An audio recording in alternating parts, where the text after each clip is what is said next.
Good morning. Good morning. I think you know this song, Gratitude Before Me. Gratitude before me, yes. Gratitude behind me. Gratitude to the left of me. Gratitude to the right of me. Gratitude above me. Gratitude below me. Gratitude within me. Gratitude all around me. I'm so grateful. I'm so grateful. I'm so grateful. I'm so grateful. I'm so grateful. I'm so grateful. I'm so grateful. I'm so grateful. Let's do it again.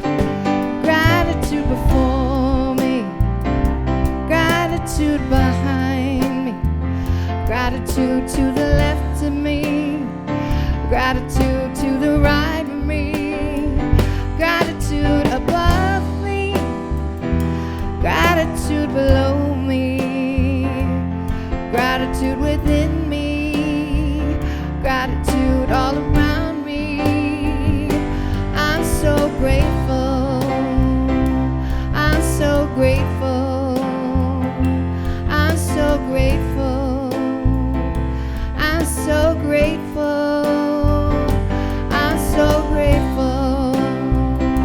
I'm so grateful.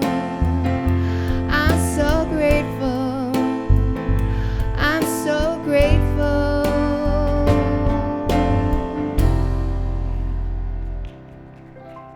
Thank you.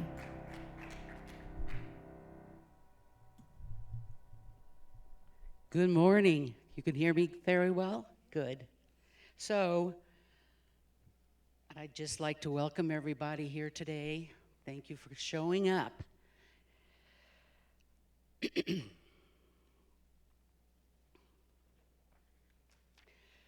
So here at the Here at the Center of Spiritual Living Parker, we honor all paths to the divine, all paths to God, which make many of us feel like finally we have found our home here. I know I did many years ago, and I hope it feels that way for you too. Is there anybody here for the first time? I don't think so.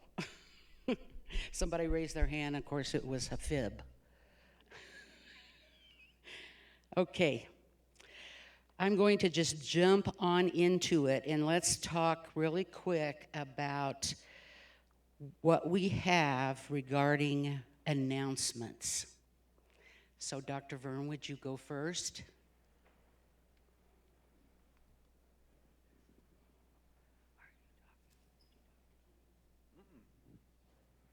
Okay, good morning, everyone.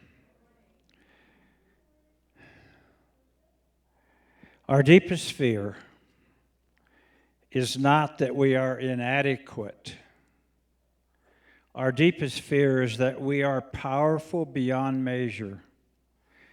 It is our light, not our darkness, that most frightens us.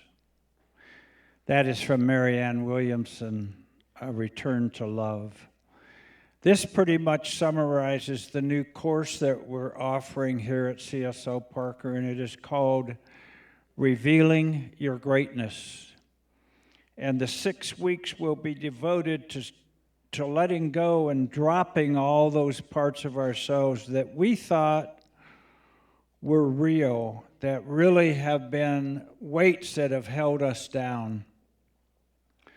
So this journey, to me, will be special. We have quite a few great books that we're using, and of course, the students have informed me that they learn so much from each other. So it's a really beautiful journey. We begin March 15th and 16th, a Wednesday and a Thursday, and if enough students sign up, we'll have a Saturday.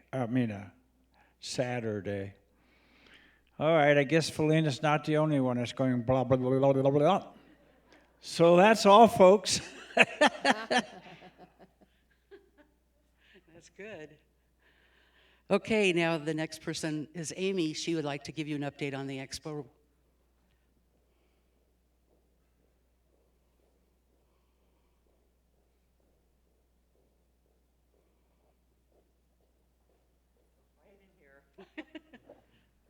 Good morning, everyone. Can you hear me okay? Okay, great.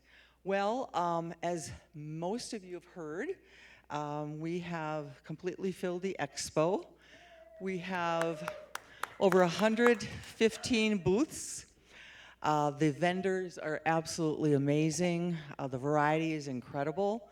And we are really excited. This is just going to be an amazing event. I hope each and every one of you is planning to come, invite your friends, and pass on some of the new flyer. I see Dr. Vern is holding up the sign-up sheet, and we are definitely in need for volunteers for that time frame, that weekend. We'll also hold a Zoom meeting in regards to what that all means. So anyway, I did make a mistake after all, Dr. Vern. I think I'll fix it up. I brought an extra sheet today, so we'll take care of it. But what I did want to tell you guys is we're now in the promotion phase of the event. And we have just created a new flyer, and this flyer has what's called a QR code. So most of you are probably familiar with what that is. For those of you who are not, all that you need to do is hover your phone, take a picture, and it'll pull up the program for the event. We have had an amazing, an amazing program has been created by Sarah Solomon, Representative Talus Pay, our sponsor. So we're really excited about that. So I'm asking if each and every one of you can at least take a flyer or two or a few home today. You can scan it, take a look at the program. And we're also planning to send this new flyer out in the newsletter. And if possible, are we able to send it to everybody so they can share it as an invitation as well? Okay, so that'll be coming. So I wanted to make sure you guys understood what this is and how to use it. Please like and share Center for Spiritual Living page. We are going to be heavily promoting the event, and we really need your input and build the excitement with us because we're ready to sell tickets. This is how we can sell tickets with this one flyer. So if you pass them out, you can have your friends and family go ahead and scan it. You can buy tickets right from the first page of the program. And Dr. Vern, again, has the sign-up sheet. And I think that's about it. I'll be here around after if anybody has any questions. And if anyone has the ability to take a stack of these flyers and put them at their favorite coffee shop or at their hair salon, that would be really awesome. I can bring you some flyers. All right. Oh, Kenny? Yes, we can. She's wondering if you can buy tickets at the door. My plan is to have a very large turnout. So we're hoping to get as many tickets sold prior to the door as possible. So we just have a steady stream, not something that's going to be overwhelming. So we're trying to promote as many ticket sales ahead of time as possible. So.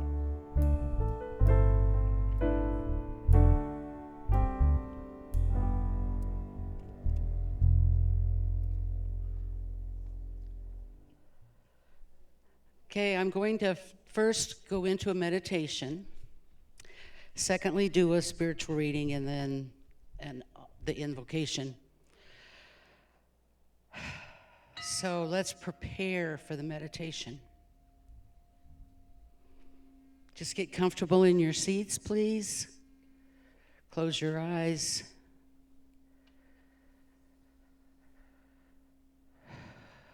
Today, the meditation is about joy. Breathe in that joy. Breathe it into your very soul. Breathe it into your heart.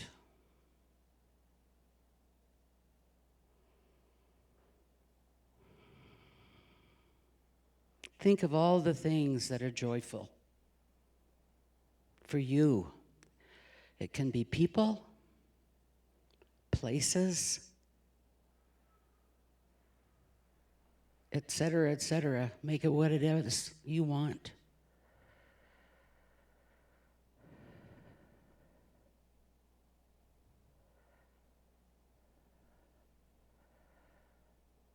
See the joy, feel the joy.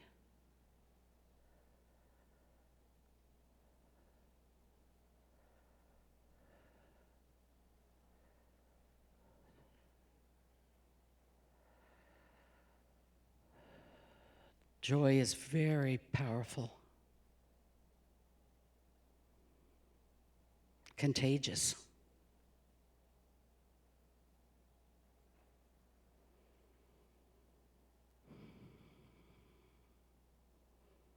And be thankful for the joy.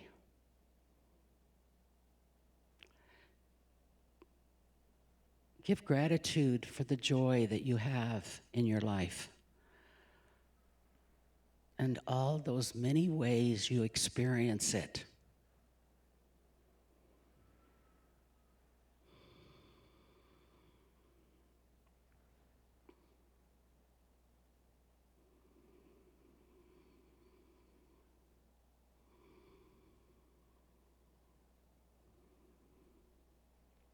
So as you experience this joy, start to come back into this room and open your eyes when you're ready.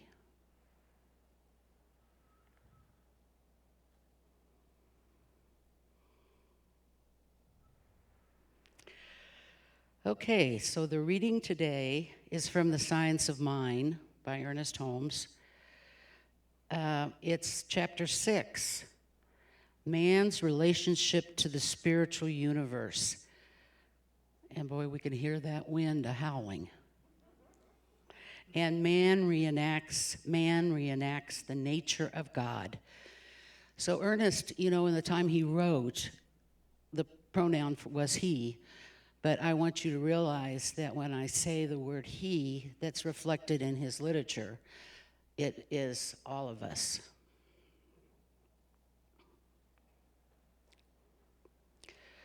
Whatever is true of the universe as a whole must also be true of the individual as some part of this whole.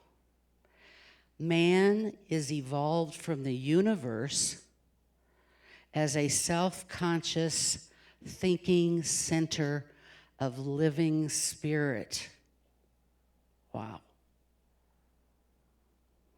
And as such, he must, in his nature and being, reproduce the universe. If you realize that God is a triune and that man is a spiritual likeness of God, we shall see that the whole scheme of life and the whole nature of the divine being is reenacted through man. Isn't that awesome? I mean, I just get chills when I read this. This of course does not mean that man is God. It means that in his small world, as an individual, that expression is his nature and is identical with God's. Man is made out of and from life. As effect must partake of the nature of cause, so man must partake in the divine nature from which he springs. Now I'm going to go into prayer.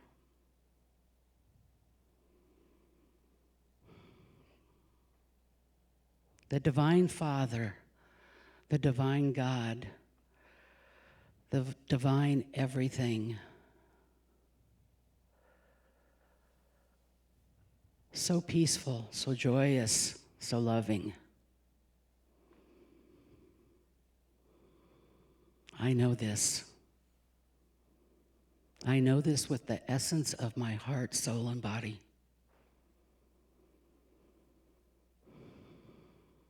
And I am, and you are, as the reading demonstrates, a part of this divine nature.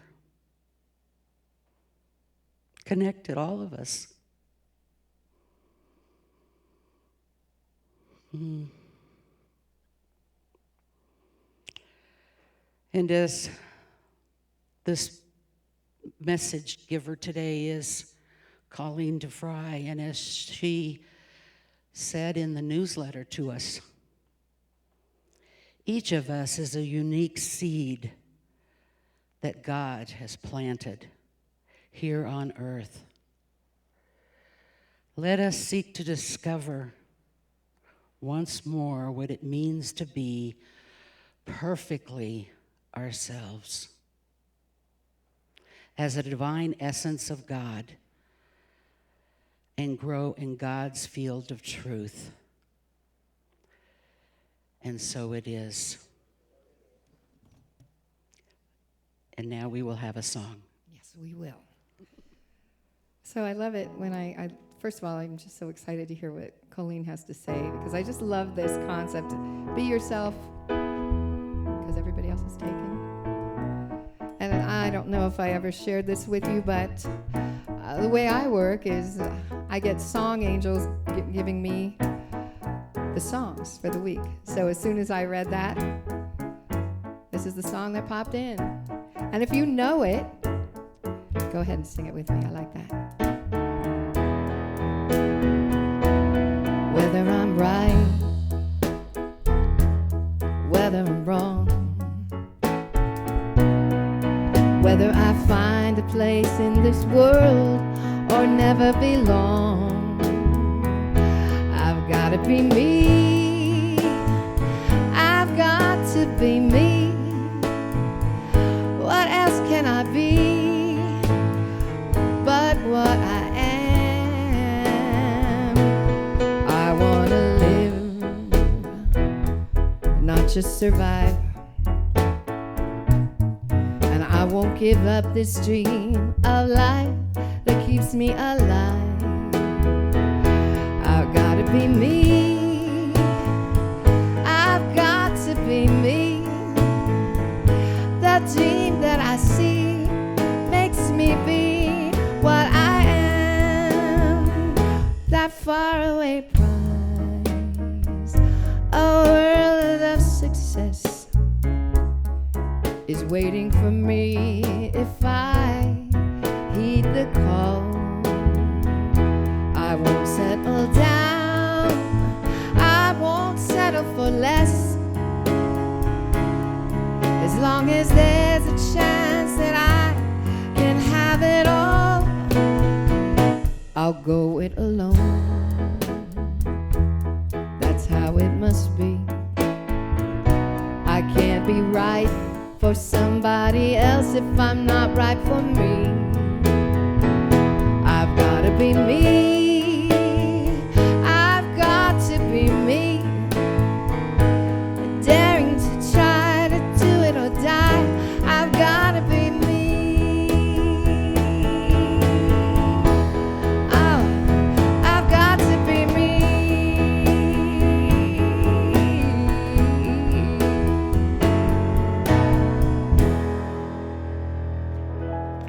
Wow. Thank you. Oh, that was beautiful. That is the right song. I don't think Colleen needs any real drum roll, as they say. I think you all know Colleen. She's a practitioner here at CSL Parker. She's the one that feeds us when she's here on Sundays and brings in so much of her joy and love to share with all of us. So Colleen is up to give us the the message today. Thank you. Thank you, thank you, thank you, thank you. Well, our theme is living out loud, so you can imagine I'm not going to be real soft-spoken about this message today.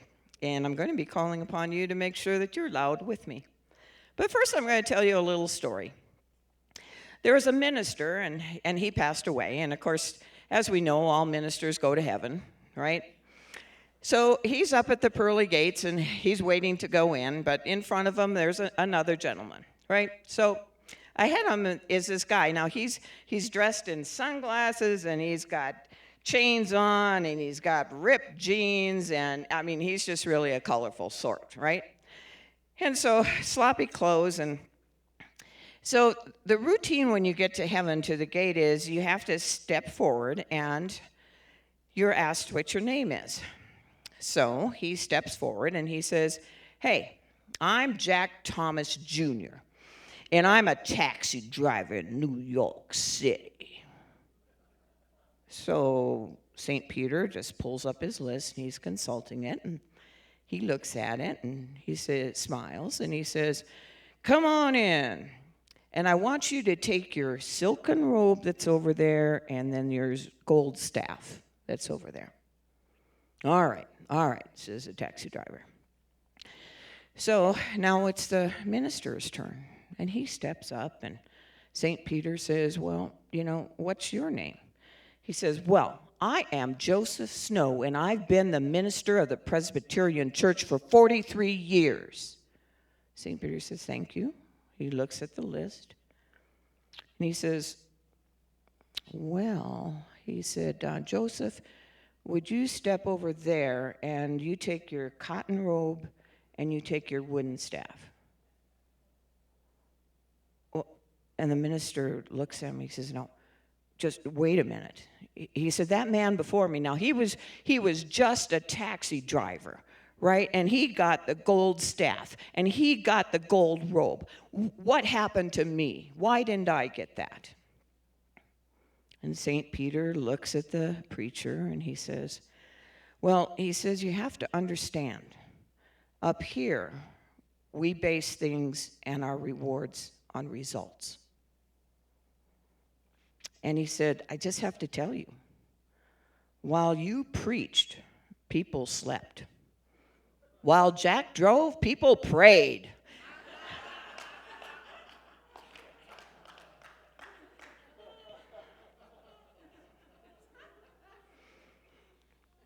So it doesn't matter who you are.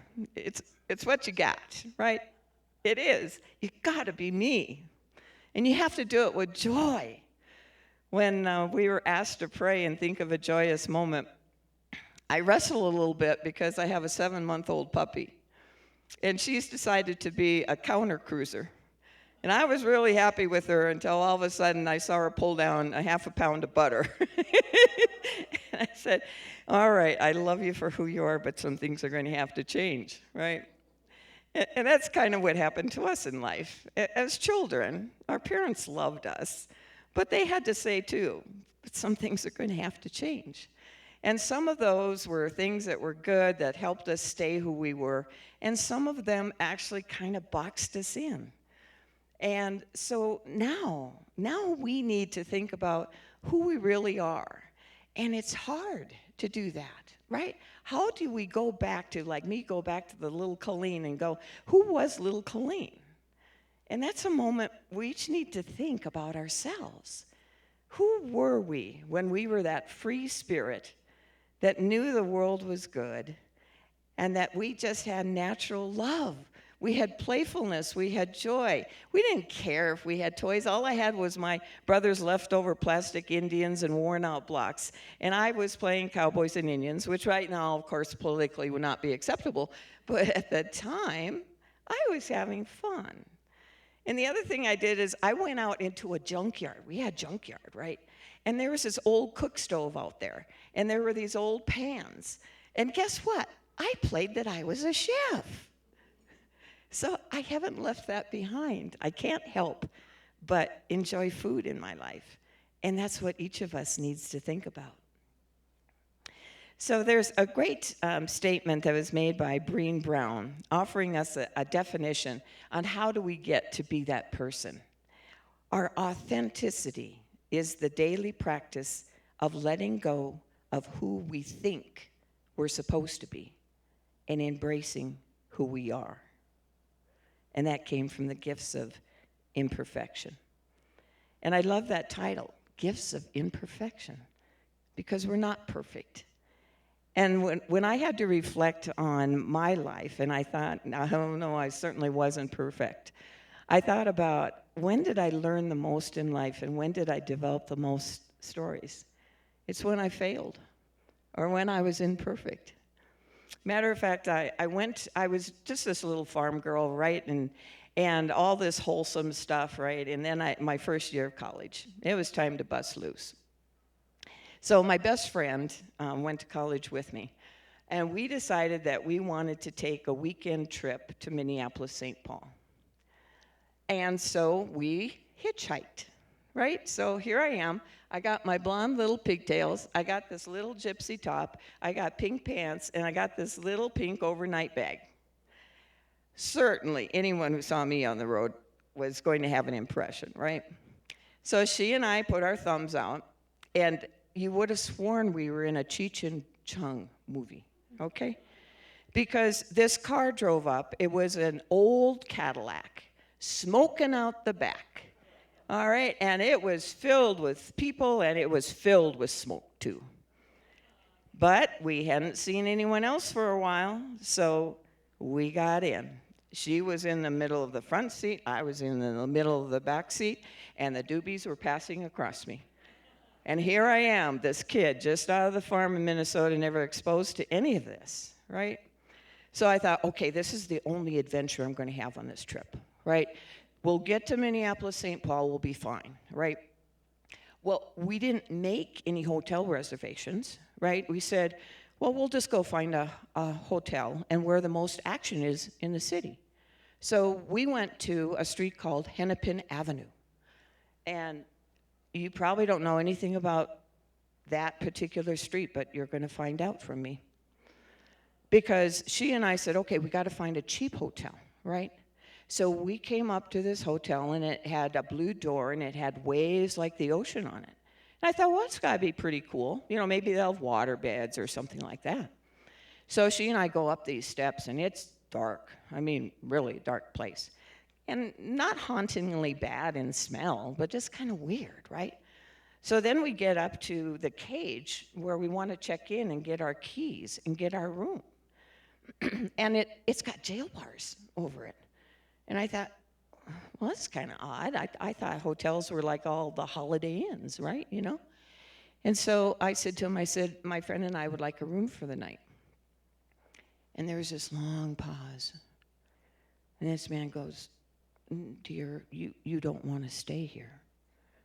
And I said, well, we got money. Well, we can stay here. And he said, no, girls, you don't understand. We only rent by the hour. Oh, there went my naivete, right? And then I said, okay, Kathy, my friend, what are we going to do? Well, as it turns out, God has always protected me throughout my life, right? And we go walking out on the street, and all of a sudden, in a big city, a Minneapolis, St. Paul, I come across a friend that I had dated in his military uniform. And he says to me, Colleen, what are you doing here? What are you doing on this street? Why are you here? Because he's genuinely worried. And I said, well, we just came for the weekend to have some fun. And he goes, you come with me, and you come with me now. And so he took me to the Radisson Hotel, a nice hotel, and paid for the room. So there was God picking me up, giving me the support I needed when I was very stupid, naive, and I had taken a risk in life. And I learned so much from that. And there are all kinds of events in our lives that we do things like that. And if you think about them, God was always there and rescued us. And inside we know that there is love and joy that's always in us. And so that's why we have to be ourselves. You got to be me. So in Science of Mind, there's a point of view, and it says, in our oneness with the one infinite reality, call it God, Spirit, Source, we are spiritual beings first. Spirit made us of itself, and within us is this divine spirit that is our real, authentic self. This self is perfect, whole, and complete. Who we are at our very core is the essential, the eternal God, an indestructible reality, and a changeless truth. So Ernest Holmes made it clear to us, just as Felina's reading, we are a divine self, and therefore we have so much capability to create ourselves and to be. So what are the discussion points that we should have today in order to be ourselves? It's not an easy recipe, not after all the indoctrination we've had for years.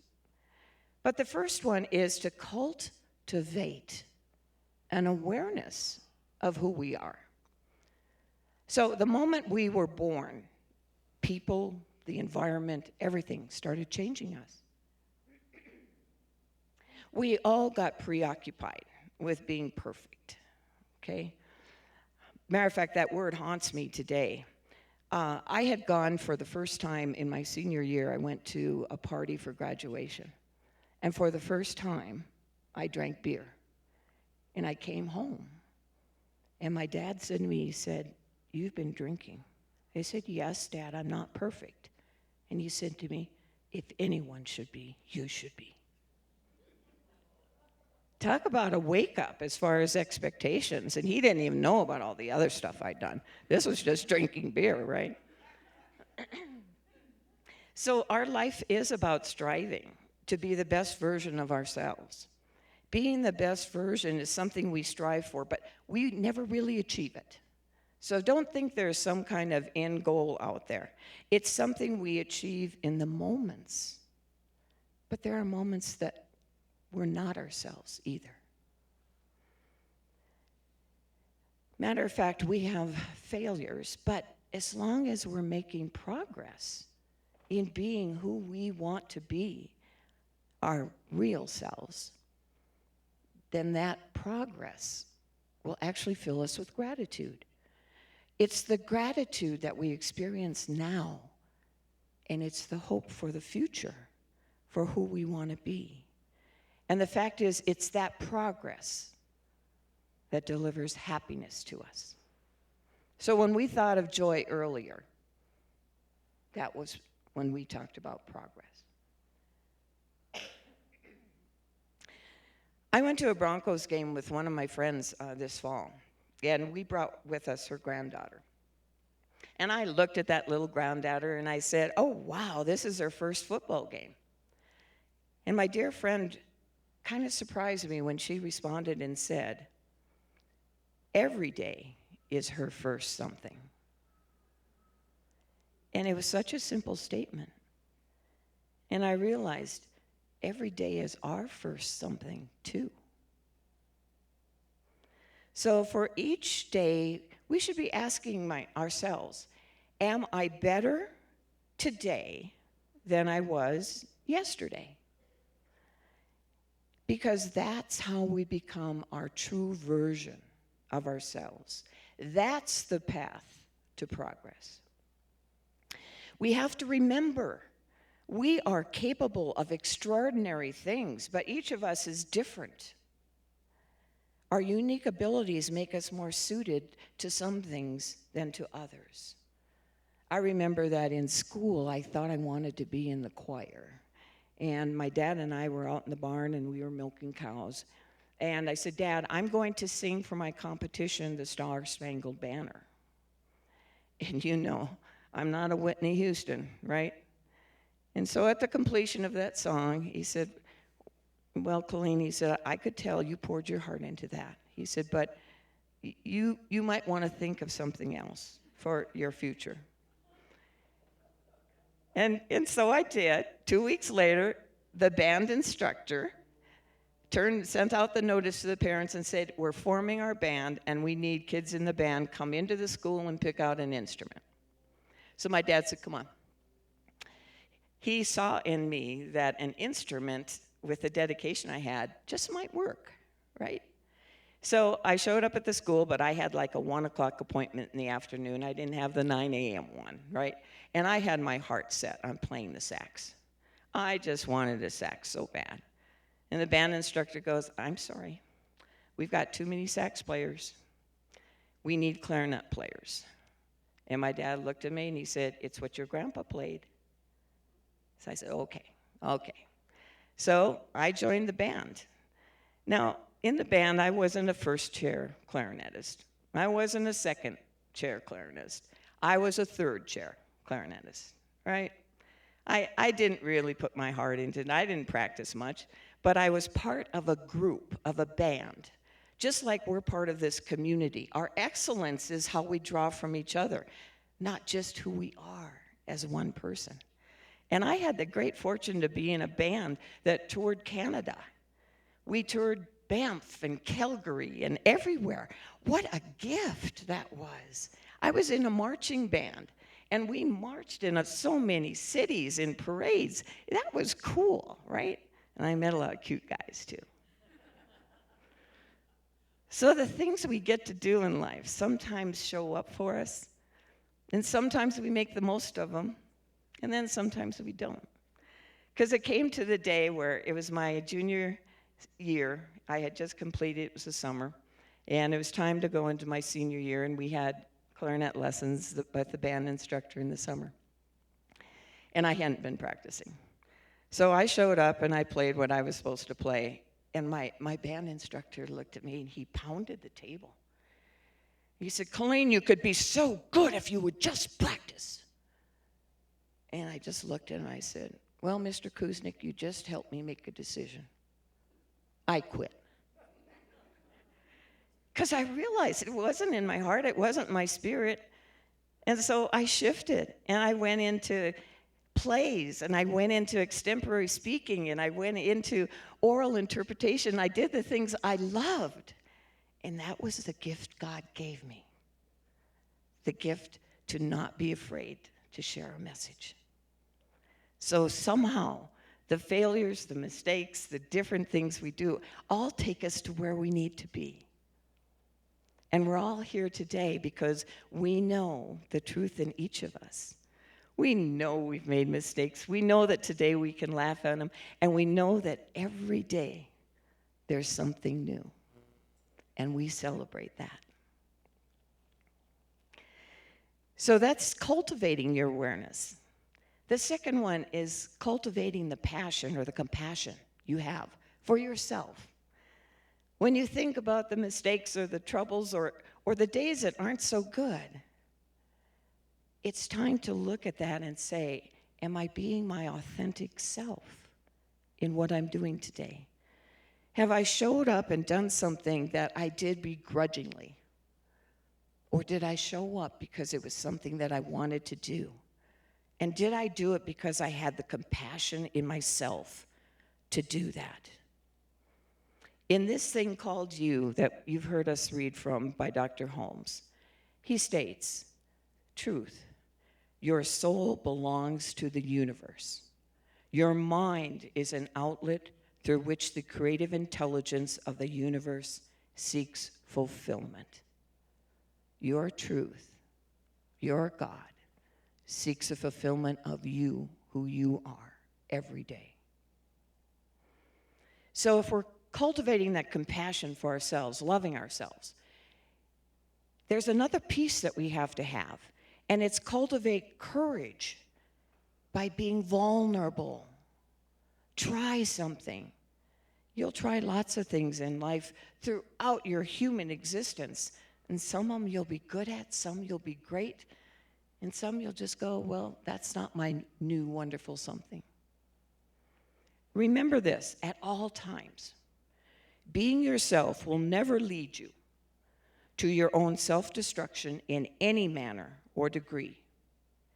Being yourself will never cause you to become a lesser version of yourself.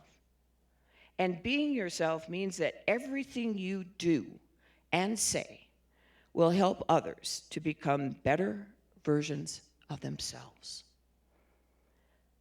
So step out, live out loud. Brené Brown wrote, courage is a heart word. The root of the word courage is cor, the Latin word for heart. In one of its earliest forms, the word courage meant to speak one's mind by telling all of one's heart. So we all have courage. And it's interesting that, sometimes talking to people is what takes the greatest courage. I made it a resolve. I said, what is my good self, right? What's my better self? My better self is to be a butterfly socially and talk to people. So I've resolved I'm not going to walk by people in the grocery store anymore.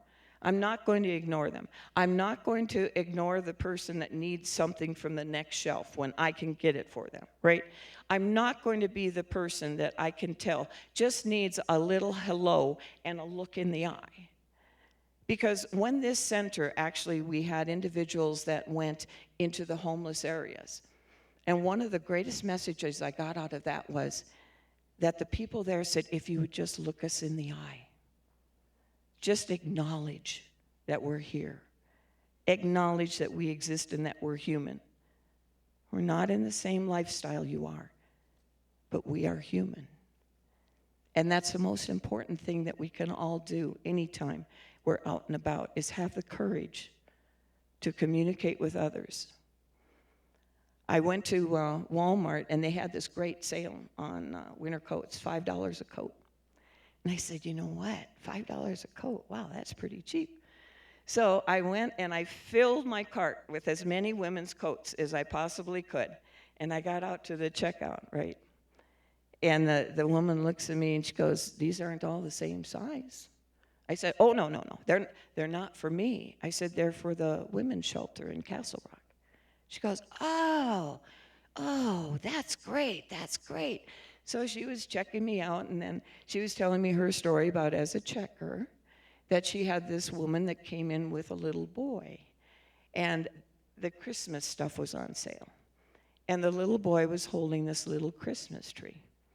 And so she was going through and checking out, and she got to the last item, which was the Christmas tree.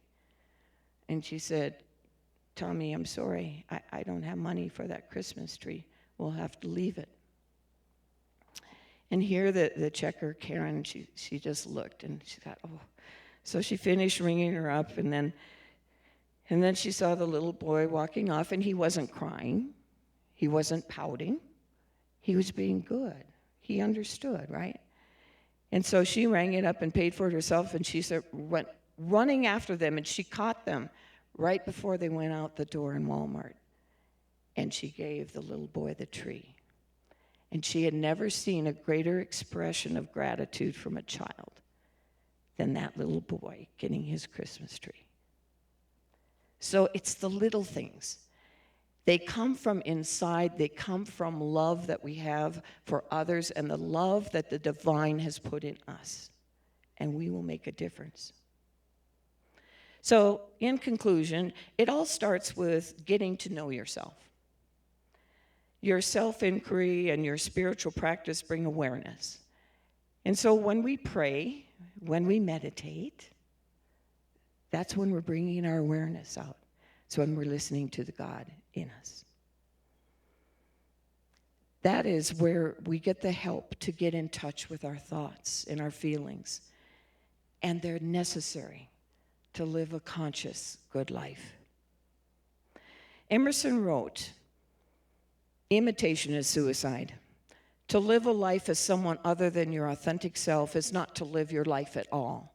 You are living someone else's. Cultivating authenticity is not a means to make others accept or approve of you. It is a practice of being real. As we grow to love and approve of ourselves, it's important.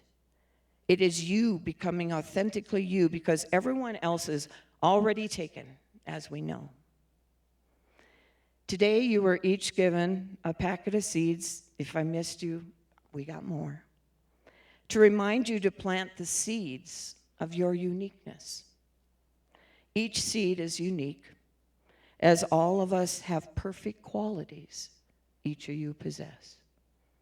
The soil that we plant our seeds in is the bed of kindness, self-love, self-forgiveness, creativity, courage, compassion, prayer, mindfulness, and love. In this soil, we grow to be the best version of ourselves. So please remember, something wonderful is going to grow, and that wonderful is you. So if you would all close with me in this affirming statement. I love and accept myself exactly as I am. I love and accept myself exactly as I am. And so it is.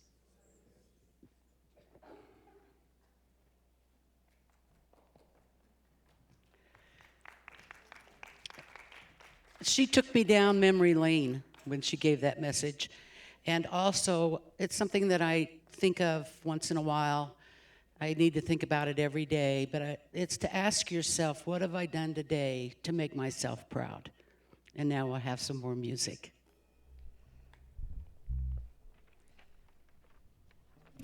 So this is a really beautiful song, and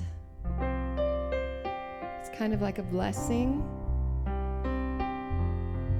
If you know it, if you don't know it, you'll know it by the time I'm done. How's that? I'm going to sing it one time so you'll know how the words go, and we switch the words out so that you're blessing yourself, and then you'll be blessing your neighbor, and then you'll be blessing the community, and then last, blessing yourself again. May I be filled with loving kindness. May I be well. May I be peaceful and at ease. And may I be happy. Want to try it? May I be filled with loving kindness. May I be well. May I be well. May I be peaceful and I be peaceful and at ease. And may I be happy. Now bless somebody sitting next to you. May you be filled with loving kindness. May you be well. May you be peaceful and at ease. And may you be happy. For all of us, may we be filled with loving kindness. May we be well. May we be peaceful and at ease. And may we be happy. All right. Put your hands over your heart. Last time. May I be filled with loving kindness. I am well. I am peaceful and at ease. And I am happy. One more time. I am filled with loving kindness. I am well. I am peaceful and at ease. And I am happy.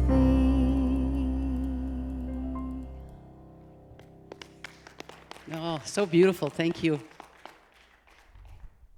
Okay, it's now time for our offering. So know that whether it's your time, your talent, your offering, it all comes back many times over to you because you give. All that you give deepens your connection with the divine source, the divine spirit. So please hold your gift in your hand and put your hand over your heart. And if you give electronically, just put your hand over your heart. I give this gift for you. I give this gift for me, knowing that as I give, so shall I receive. And so it is.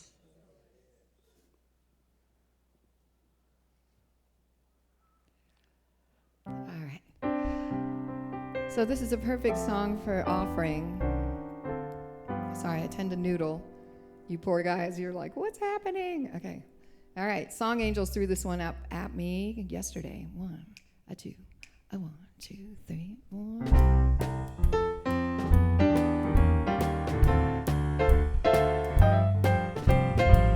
Every time it rains pennies from heaven.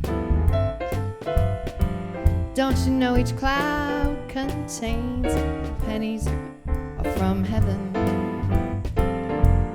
You find your fortune falling all over town. I'll be sure that your umbrella is turned upside down.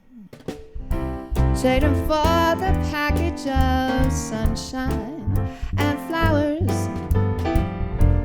If you want things you love, you must have showers. But when you hear thunder, don't run under a tree. There will be pennies from heaven for you and me.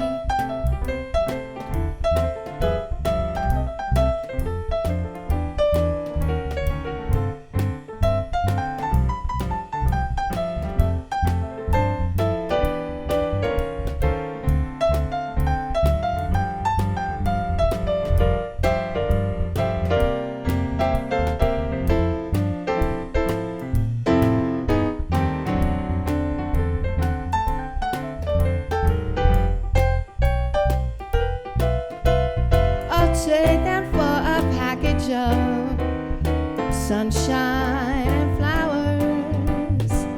If you want the things you love, you must have showers. But when you hear thunder, don't run under a tree. There will be pennies from heaven for you. Pennies from heaven for you. Pennies from heaven for you and me. Boop, ba, da, da, da, da, da. How Thank cool you. is that?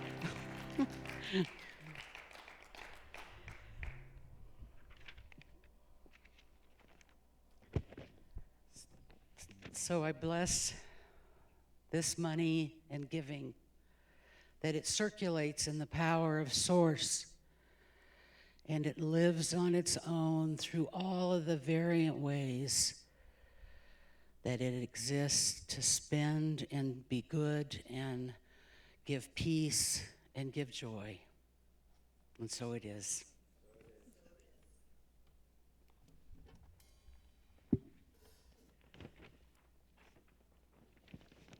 Before we give the benediction, I'd just like to say thank you to Colleen for that wonderful message. And thank you everyone that served today. You know, takes a lot of effort to put this service on, and steadfast we stand in doing that, because we might just have a couple people want to do a couple things, but it always works out. It always works out. And so just an acknowledgement, if you don't mind standing, of the people that participated today to make this happen. Thank you.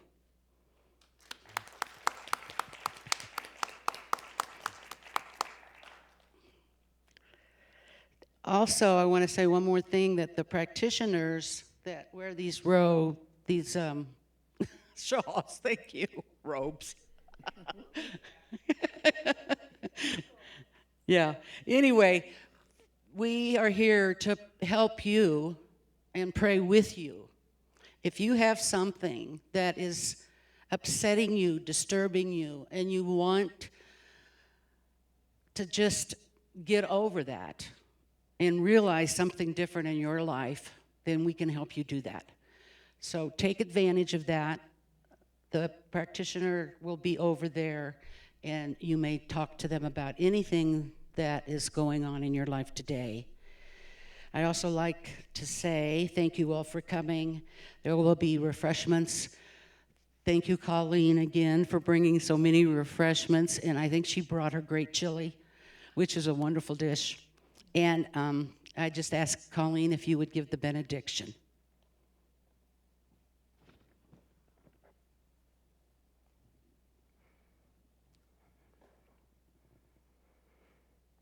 As we give great thanks to the divine for the goodness in our hearts, for the image that each of us as humans is created in, the spiritual, loving, compassionate God who filled us with creativity and joy, who every step in life that we take is in us, of us, and around us.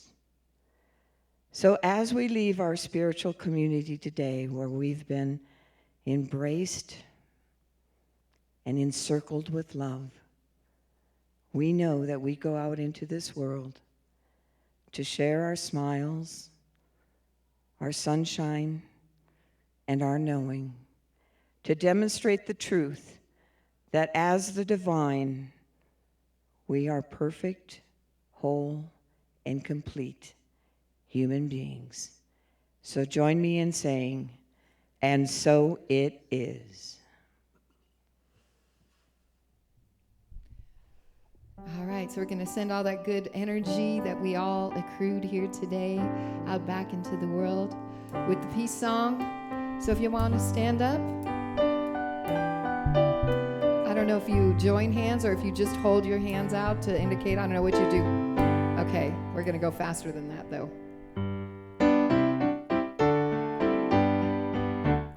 Let